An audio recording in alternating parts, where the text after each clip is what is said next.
Yeah, it's another case. As Devon Live, for example, reported, a Westcountry mum and a son were left half broken after being told they couldn't board their plane because of a Brexit passport rule.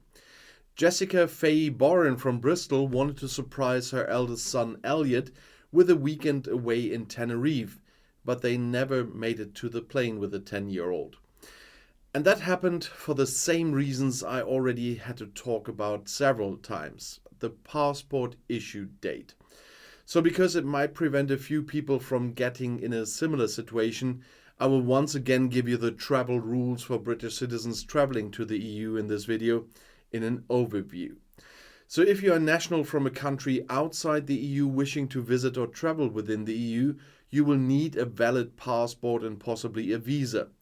Your passport should be valid for at least 3 months after the date you intend to leave the EU, and it must have been issued within the last 10 years. And this means your travel document must have been issued within the previous 10 years, the day you enter the EU, on the condition that it is valid until the end of your stay plus an additional 3 months. And I repeat, if you are planning to travel to an EU country, except Ireland, or if you're going to Switzerland, Norway, Iceland, Liechtenstein, Andorra, Monaco, San Marino, or Vatican City, you must follow the Schengen area passport requirements. And once again, your passport must be issued less than 10 years before the date you enter the country. So check the date of issue. And it must be valid for at least 3 months after the day you plan to leave. So also check the expiry date. And check that your passport meets these requirements before you travel. If your passport was issued before October 1st, 2018, extra months may have been added to this expiry date, but they are not allowed in the EU. And children and minors must have their own passport and visa if required. And you may also have to produce other supporting documents to border officials upon arrival, such as an invitation letter, proof of lodging, return or round-trip tickets. For the extra requirements, you need to really look at the EU country you are intending to visit, because the member states are in charge here. The EU has a common set of visa rules which apply to short stays, that is up to 90 days in any 180-day period, and for transit through international transit areas of airports in the Schengen area. And these rules apply in 27 European countries.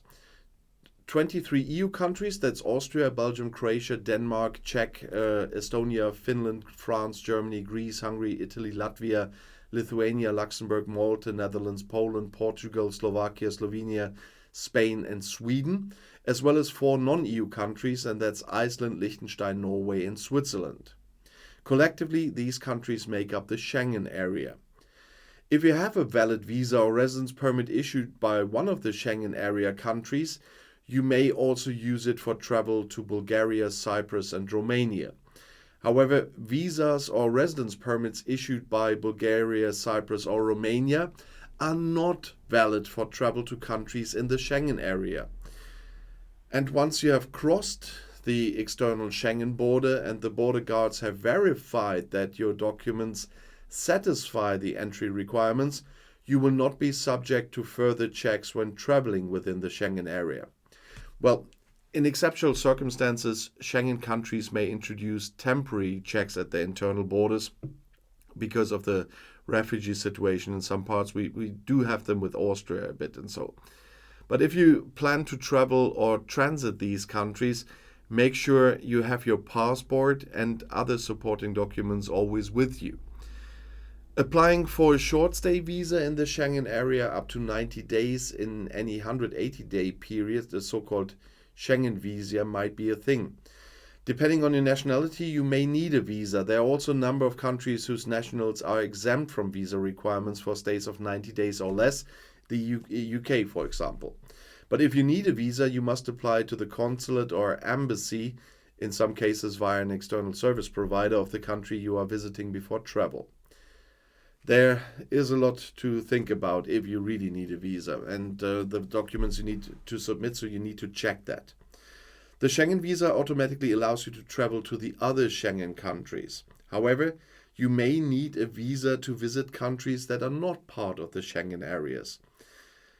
It's complicated, I know, but the list of countries whose nationals require visas to travel to Ireland differs slightly from the other EU countries. So check that.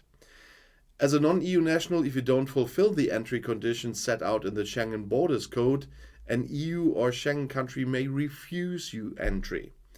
And there are a few rules you need to have.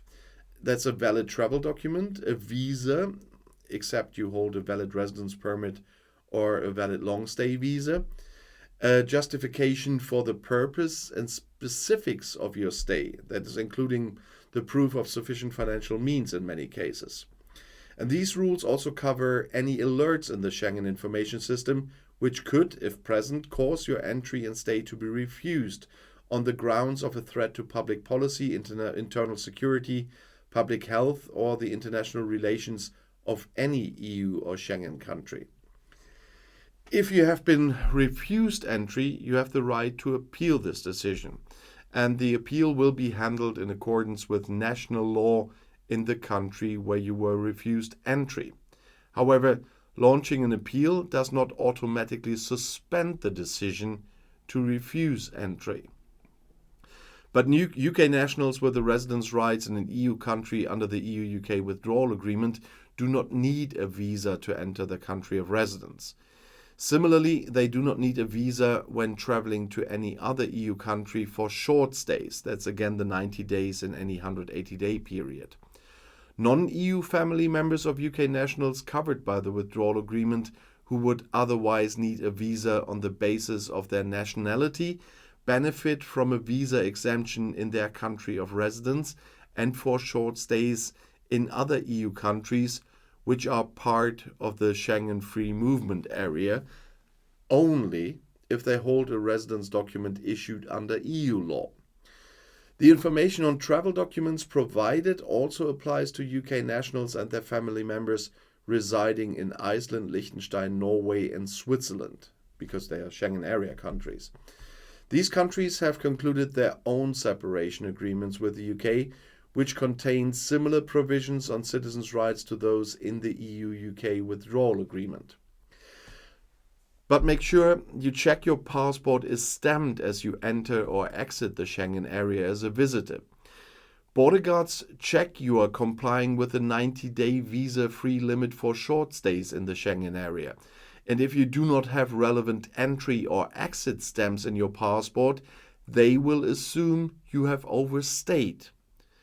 And you can show evidence of when and where you entered or exited the Schengen area with this and ask the border guard to add this date and location in your passport.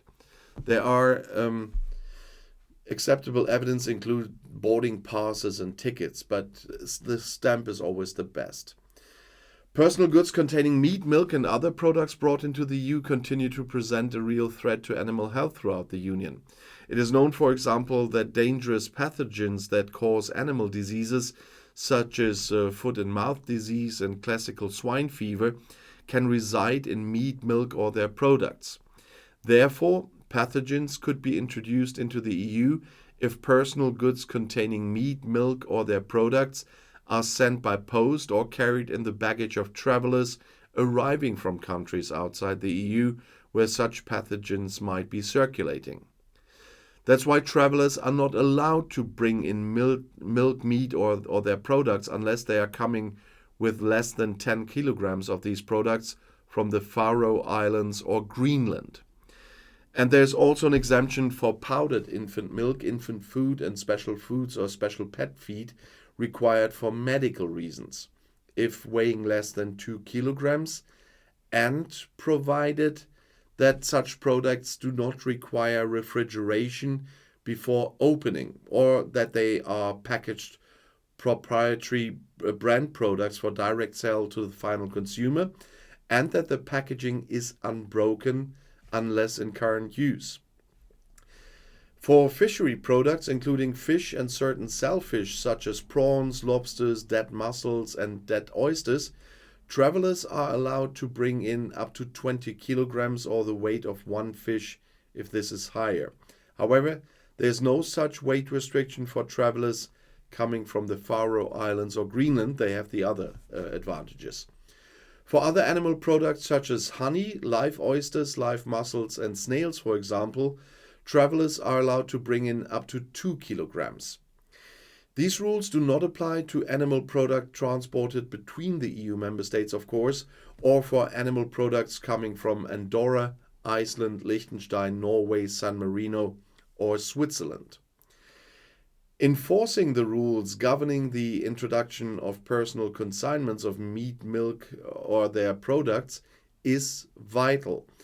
That's why the organization of controls at EU entry points to detect the presence of illegal consignments of meat, milk, or their products, it is there.